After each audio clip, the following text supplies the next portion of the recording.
বন্ধুরা, এই গরমে শরীরকে ঠান্ডা রাখার জন্য বাড়িতে খুবই সহজে বানিয়ে ফেলুন কাঁচা আম পোড়ার শরবত। তার জন্য কি লাগছে, দুটো মাঝারি সাইজের আমি কাঁচা আম নিয়েছি। এই আমটাকে ভালোভাবে আমি ধুয়ে নিয়েছি।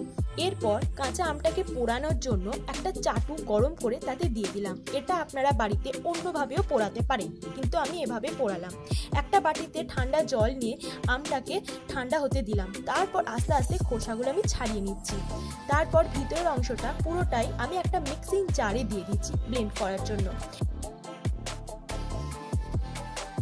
এবার আমি একটা কাঁচা লঙ্কা ভালো করে গ্যাসে পুড়িয়ে নিলাম।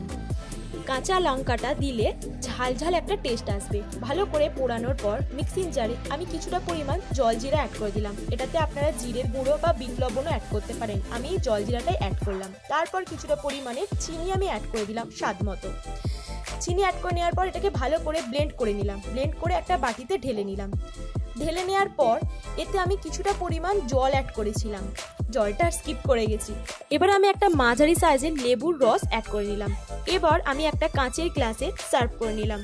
দারুণ টেস্ট হয়েছিল, এত সুন্দর ঠান্ডা ঠান্ডা খেতে হয়েছিল না। টক টক ঝাল ঝাল মিষ্টি মিষ্টি সব রকমের স্বাদ আছে। ভিডিওটা ভালো লাগলে অবশ্যই সাবস্ক্রাইব করবেন এবং শেয়ার করবেন। ধন্যবাদ।